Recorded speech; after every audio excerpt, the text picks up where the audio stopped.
Rayadurgam PS పరిధిలో కూడా ఈరోజు ఉదయం తెల్లవారుజామున కాజాగూడ లేక్ వ్యూ పాయింట్ వద్ద దారుణమైన ఘటన ఒకటి చోటు చేసుకోవడం కూడా జరిగింది. అది ఇక్కడ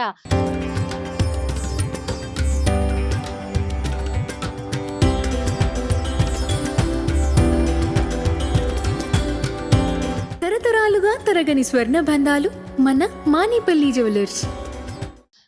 ఓవర్ స్పీడ్లో కూడా వచ్చి త్రిబుల్ రైడింగ్లో ముగ్గురు వ్యక్తులు మాత్రము డివైడర్ని ఢీకొట్టడం కూడా జరిగింది. తెల్లవారుజామున 4:30 ప్రాంతంలో, అంటే అది కాజాగూడ రూటు.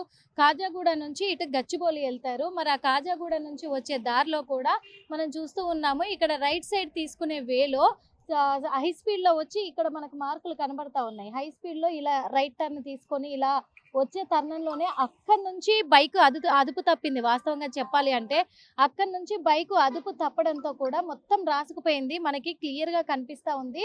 వాళ్ళు స్పీడ్లో ఉన్నారు అనేది కూడా తెలుస్తూ ఉంది. మొత్తం కూడా ఇగో ఇక్కడ డివైడర్కి ఇక్కడ వరకు వచ్చారు వాళ్ళు. ఇక్కడ వరకు వచ్చి హై స్పీడ్లో కూడా ఇక్కడ ఢీ కొట్టినట్టుగా తెలుస్తూ ఉంది. వీళ్ళలో ముగ్గురు కూడా మొత్తము వీళ్ళు ఈఎస్ఐ అంటే ఇక్కడ ఇంజనీరింగ్ కాలేజ్ ఉంది, ఇంజనీరింగ్ స్టాఫ్ కాలేజ్ ఉంది. ఈ కాలేజ్ వైపు నుంచి కూడా కేర్ హాస్పిటల్ వైపు వెళ్తూ ఉన్నారు. వీళ్ళు ముగ్గురులో కూడా అబ్బాస్, అలాగే అభిరూప్ సింగ్, ఇంకొక అతను కూడా సహస్ర చోటాపాధ్యాయ. మరి సహస్ర చోటోపాధ్యాయ, అభిరూప్ సింగ్ మాత్రము వీళ్ళు ముందు వరుసలో కూర్చున్నారు. అభిరూప్ సింగ్ ఏమో డ్రైవింగ్ చేస్తూ ఉన్నాడు. ఇక్కడ అబ్బాస్ సిద్దిక్ అనే వ్యక్తి మాత్రము చివరిలో కూర్చున్నాడు. 25 సంవత్సరాల అబ్బాయికి.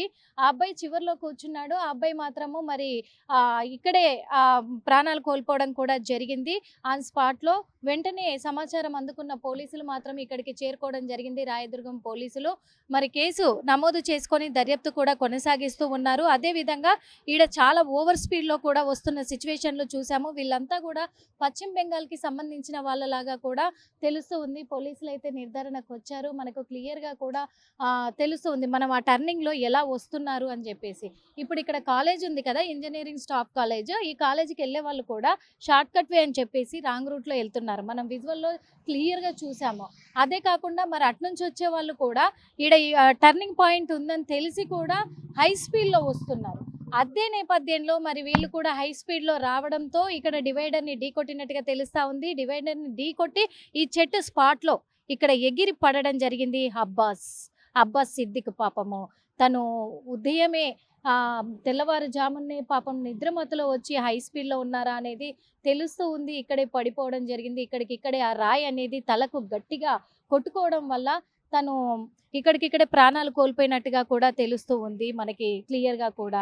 అసలు ఏం జరిగింది, ఏమై ఉంటుంది అనే నేపథ్యంలో మనం అడిగి తెలుసుకునే ప్రయత్నం అయితే చేద్దాం. మనతో పాటు మరి సిఐ గారు ఉన్నారు. ఒకసారి వాళ్ళు ఎక్కడికి చెందిన, ఏ ప్రాంతానికి చెందిన వాళ్ళు, ఇవన్నీ కూడా అడిగి తెలుసుకునే ప్రయత్నం చేద్దాము. సార్, ఇక్కడ తెల్లవారుజామున 4:30 గంటల ప్రాంతంలో కూడా ఈ ప్రమాదం చోటు చేసుకుందని తెలుస్తుంది సార్. వాళ్ళ వివరాలు ఎక్కడ వాళ్ళు సార్, వాళ్ళు ఏ ప్రాంతానికి? ఇప్పటికైతే తెలిసినటువంటి సమాచారం ప్రకారం వాళ్ళు వెస్ట్ బెంగాల్ సంబంధించిన వాళ్ళు, ముగ్గురు ఫ్రెండ్స్ ఉన్నారు.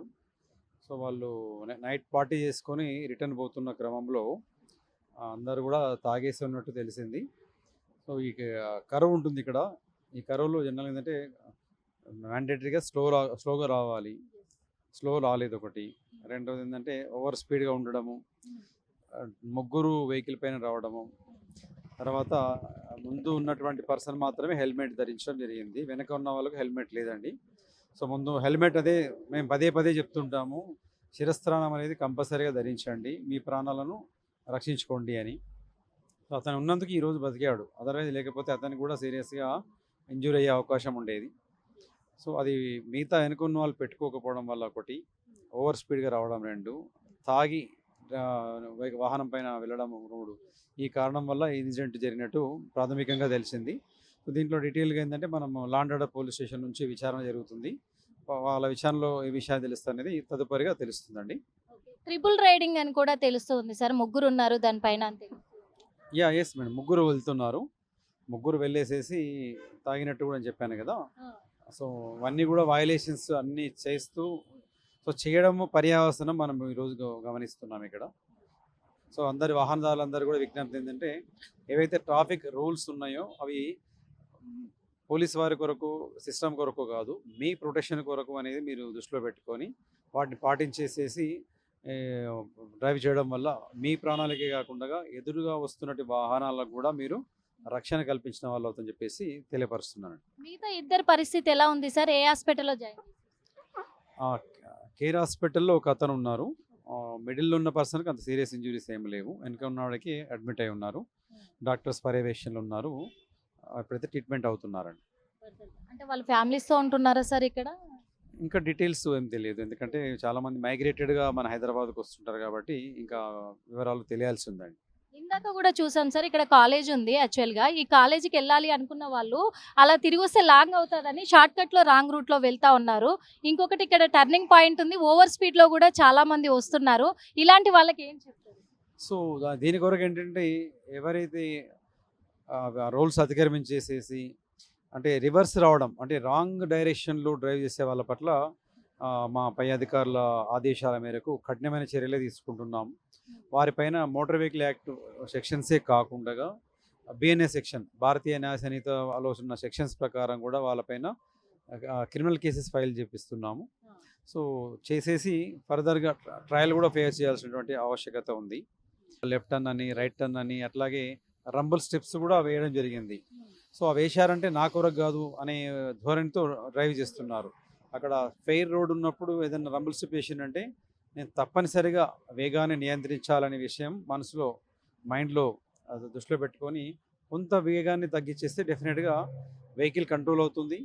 నువ్వు కూడా సేఫ్గా ట్రావెల్ చేయొచ్చండి. ఎవ్వరు కూడా యూత్ అనే వాళ్ళు మా కోసం పెట్టిన రూల్స్ ఇవి అని ఒక్కరు కూడా పాటించట్లేదు. ఇంకొక విషయం కూడా, వాళ్ళు ఓవర్ స్పీడ్లో వచ్చారు, అదేవిధంగా డ్రింక్ చేసి ఉన్నట్లుగా కూడా పోలీసులు గుర్తించడం జరిగింది. కాబట్టి వాళ్ళు అందుకే ఇక్కడ పడిపోవడం కూడా జరిగింది అని చెప్పేసి కూడా చెప్తూ ఉన్నమాట. మరి అదే విధంగా కూడా మేము ఎన్ని రూల్స్ పెట్టి ఎంత అవేర్నెస్ ప్రోగ్రామ్ తీసుకొచ్చినప్పటికీ కూడా మొత్తం కూడా ఇక చూస్తున్నాం కదా, అక్కడ మనకి ఒక ఎల్లో కలర్ డివైడర్ కనిపిస్తూ ఉంది. ఇక్కడ టర్న్ పాయింట్ తీసుకునే వాళ్ళు ఇక్కడ నుంచి కూడా వాళ్ళు బైక్ అదుపు తప్పినట్టుగా తెలుస్తూ ఉంది. ఎందుకంటే ఇక్కడ కూడా మనం చూసాము, ఇప్పుడు కూడా చూపించే ప్రయత్నం చేస్తాం మేము ఆన్ కెమెరా కూడా. మొత్తము బైక్ ఎలా రాసుకుపోయింది రోడ్డుకు అనేది కూడా మీకు చూపించే ప్రయత్నం అయితే చేస్తాము. ఇక్కడ నుంచి అదుపు తప్పుతున్నప్పుడు వాళ్ళు ఎక్కడైనా స్లో చేసుకోవాల్సింది యాక్చువల్గా, కానీ స్లో అవ్వలేదు. అంటే వాళ్ళు బండి కంట్రోల్ తప్పిపోయారు ఆల్రెడీ. ఇగో ఇదంతా అవే మార్క్స్, ఇవన్నీ కూడా బైక్ ర్యాష్గా కూడా మొత్తము రాసుకుపోయింది రోడ్డుకంతా కూడా. ఇదే మార్క్స్ ఇవన్నీ కూడా. ఈ మార్క్స్ ఇక్కడ అదుపు తప్పిపోయినప్పుడే అక్కడ వాళ్ళు ఆ డివైడర్కి కొట్టుకోవడం కూడా జరిగింది. మనకు చూస్తున్నాము ఇక్కడ మనకి ఆ టర్నింగ్ పాయింట్ ఉన్నప్పటికీ ఓవర్ స్పీడ్లో ఎంత ఉన్నా కానీ వీళ్ళకి ఇగో ఇక్కడ వాకింగ్ మార్క్స్ అన్నీ కూడా పెట్టినప్పటికీ కూడా వీళ్ళు ఈ రూల్స్ కూడా మొత్తము అతిక్రమిస్తున్నారనేది తెలుస్తుంది. పర్టికులర్గా హై స్పీడ్లో వస్తున్నారు, ముఖ్యంగా కూడా హై స్పీడ్లో. ఇక్కడ బోర్డు కూడా కనిపిస్తూ ఉంది మనకి, కరువు బోర్డు కూడా పెట్టారు ఇక్కడ పెట్టినప్పటికీ కూడా ఆ బోర్డులో ఎవ్వరూ చూసుకోవట్లే. ఇంకొకటి ఏ ప్లేస్లో ఎంత లిమిట్లోనే ఎంత స్పీడ్లో వెళ్ళాలి అనేది కూడా పెడుతూ ఉన్నారు ఎక్కడికక్కడ బోర్డ్స్. అలాంటిది అదేది కూడా పాటించట్లేదు వీళ్ళు. పబ్లిక్ అనే వాళ్ళు కూడా నిజంగా వాళ్ళ ప్రాణాలకు వాల్యూ లేనట్టు వాళ్ళు అసలు అవి పాటించట్లేదు. హై స్పీడ్ ఓవర్ స్పీడ్లోనే వెళ్తూ ఉన్నాయి కూడా మనం చూసాము. ఇందాక కూడా మనం షూట్ చేసాము వాస్తవంగా చెప్పాలంటే. ఇవన్నీ కూడా లిమిట్స్ క్రాస్ చేయడం వల్ల, వీళ్ళు రూల్స్ పాటించకపోవడం వల్ల మొత్తం కూడా అక్కడ మనకు కనిపిస్తూ ఉంది ఆ బోర్డు. ఒకసారి ఆ బోర్డు కరువుది, అంటే మనకి టర్నింగ్ ఉంది ఇక్కడ అనేది కూడా తెలుస్తూ ఉంది, క్లియర్గా అక్కడ కనిపిస్తూ ఉంది. అలాంటిది వీళ్ళకి అసలు ఇగో ఇక్కడ ఉంది చూడండి, ఇది కాజాగూడ నుంచి గచ్చిబౌలి వెళ్ళే రూటు. ఈ రూట్లో కనిపిస్తూ ఉంది బోర్డు క్లియర్గా పెట్టారు, ఇక్కడ టర్నింగ్ ఉంది అని చెప్పేసి కరువు బోర్డు అయితే పెట్టారు. ఇక్కడ పెట్టినప్పటికీ కూడా ఈ బోర్డ్స్ ఏవి కూడా వాళ్ళు చూడట్లేదు. అసలు బోర్డ్స్ ఏం పెట్టారు, ఎక్కడి నుంచి ఎక్కడికి వెళ్తున్నాం మనము అనేది ఎవరు గమనించట్లేదు. ఈరోజు ఒక ప్రాణం పోయింది, మరి ఇద్దరికి గాయాలైనాయి. యాక్చువల్గా ఒకరు ఆల్రెడీ కేర్ హాస్పిటల్లో చికిత్స తీసుకుంటా ఉన్నారు. స్పీడ్ లిమిట్ బోర్డులు కూడా పెట్టడం జరిగింది. 30K board speed limit board పెట్టినప్పటికీ వీళ్ళు హై స్పీడ్లో ఉన్నట్టుగా కూడా తెలుస్తూ ఉంది. సీసీ ఫుటేజ్ ఆధారంగా హై స్పీడ్లో ఉన్నట్టుగా తెలుస్తుందా సార్? ఇప్పుడు వెరిఫై చేస్తామండి. మన ఇంజనీరింగ్ స్టాఫ్ కాలేజ్ ఆఫ్ ఇండియాలో కెమెరాస్ ఉన్నాయి. అది వెరిఫై చేసిన తర్వాత వాళ్ళు ఎంత స్పీడ్లో వెళ్తుంది జస్ట్ ఒక అంచనాకు మనం రావచ్చు. ఎందుకంటే వాహనదారుల కొరకు డిపార్ట్మెంట్ తరఫున మల్టీ డిపార్ట్మెంట్స్ ఇందులో ఇన్వాల్వ్మెంట్ ఉంటాయి. సో మీరు గమనిస్తున్నారు, స్పీడ్ లిమిట్ అక్కడ 30 కిలోమీటర్స్ కంటే ఎక్కువగా వెళ్ళొద్దని అక్కడ క్లియర్గా రాయడం జరిగింది.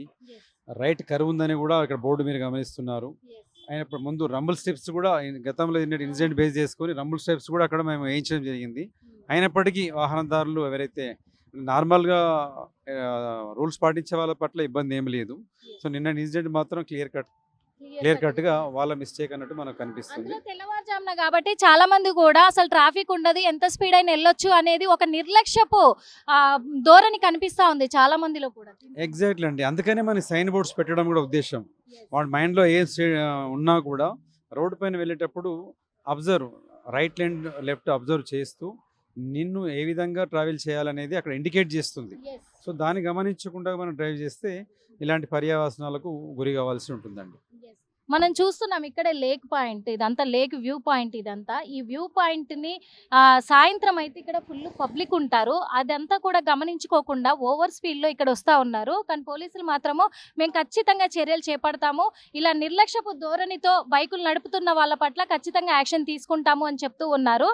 అదేవిధంగా ఇక్కడ ఓవర్ స్పీడు, అలాగే మద్యం సేవించి ఉండడము, దానికి తోడు నిద్రమత్తులో ఉండడము, ఈ 3 కారణాలు పర్టికులర్గా కనిపిస్తూ ఉన్నాయి. ఇప్పుడు అబ్బాస్ అనే వ్యక్తి తను ప్రాణాలు కోల్పోవడానికి కారణము, ఇంకా 2 వ్యక్తులు కూడా వాళ్ళు బైక్ పైన ఉన్న కారణంగా కూడా వాళ్ళు ఇప్పుడు హాస్పిటల్లో చికిత్స పొందడానికి గల కారణము వీళ్ళు వెనకాల కూర్చున్న వాళ్ళు హెల్మెట్ పెట్టుకోకపోవడం ఒకటి, వాళ్ళు డ్రింక్ చేయడం ఒకటి, ఇంకొకటి వాళ్ళు నిద్రమత్తులో ఉండడం ఒకటి, ఓవర్ స్పీడ్. ఈ 4 కారణాలు పర్టికులర్గా పోలీసులు గుర్తించడం జరిగింది. దీనివల్లే ఈ ప్రమాదం జరిగింది అనేది క్లియర్ కట్గా తెలుస్తున్న విషయం. అయితే ఇది ఇక్కడ పరిస్థితి, ఇక్కడ జరిగిన ప్రమాదానికి గల కారణం కూడా. కెమెరామెన్ విజయ్తో నిర్మల, RTV.